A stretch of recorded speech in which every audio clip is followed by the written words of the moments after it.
बिस्मिल्लाहिर्रहमानिर्रहीम। जी बेटा, अब हम डिस्कस करते हैं चैप्टर नंबर 4। और चैप्टर नंबर 4 जो है, इसका नाम है टर्निंग इफ़ेक्ट ऑफ फोर्स। और याद रखना है, टर्निंग इफ़ेक्ट ऑफ फोर्स, इसको हम सिंपली जो नाम देते हैं वो नाम देते हैं टॉर्क का। और टॉर्क का ही दूसरा नाम जो है वो है मूवमेंट ऑफ फोर्स।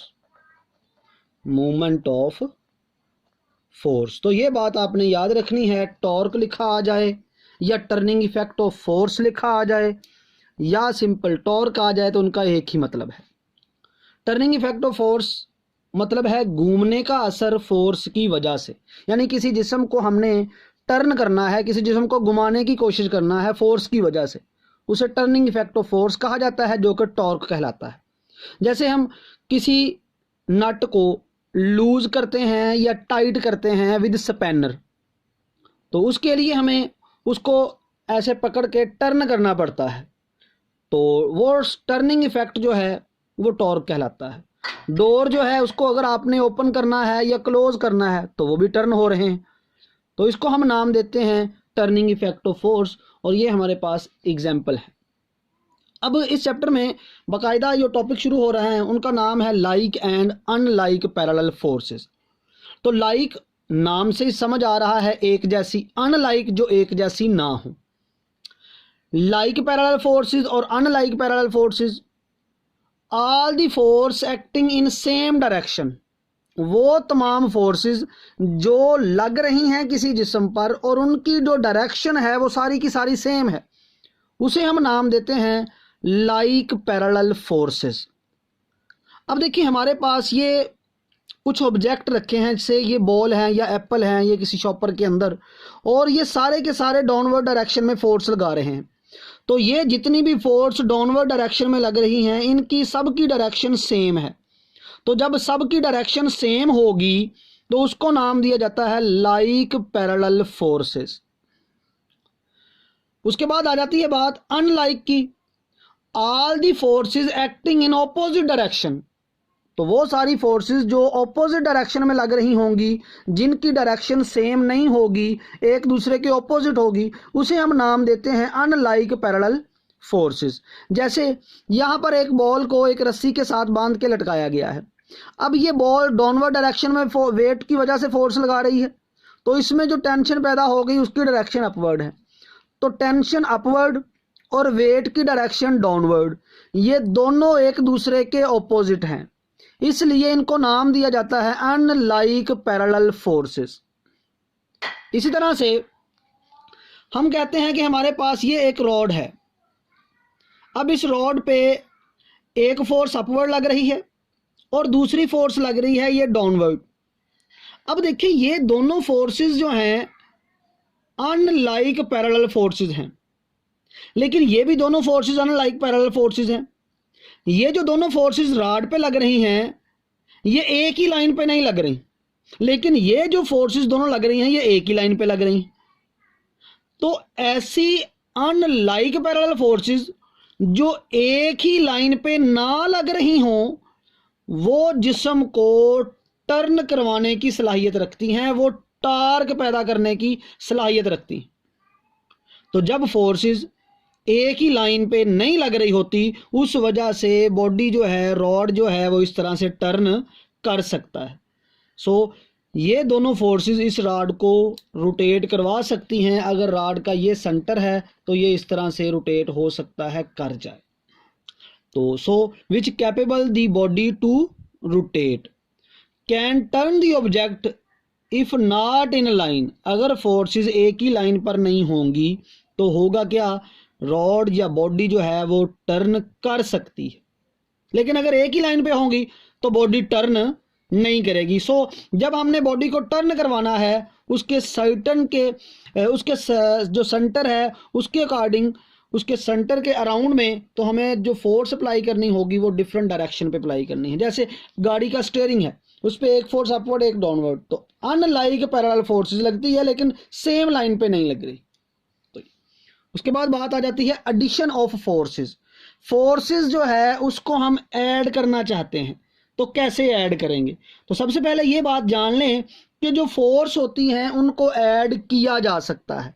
लेकिन फोर्स जो है, चूंकि ये एक वेक्टर क्वांटिटी है, इस वजह से हम इन्हें स्केलर या ऑर्डिनरी एडिशन की तरह हम ऐड नहीं कर सकते।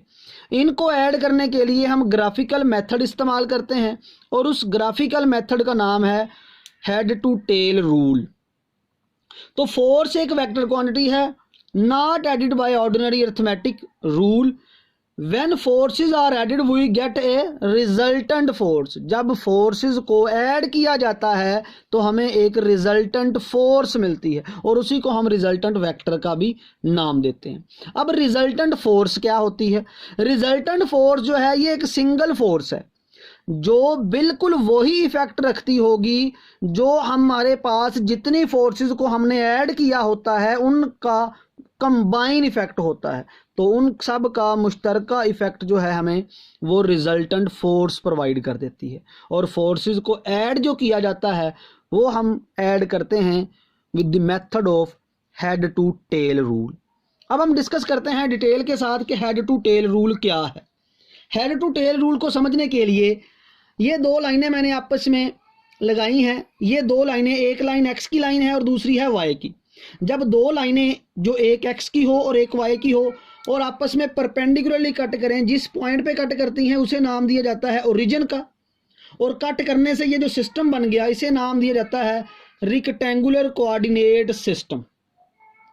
जब हमने वेक्टर को ऐड करना है तो रिक्टेंगुलर कोऑर्डिनेट सिस्टम के अंदर ऐड किया जाता है।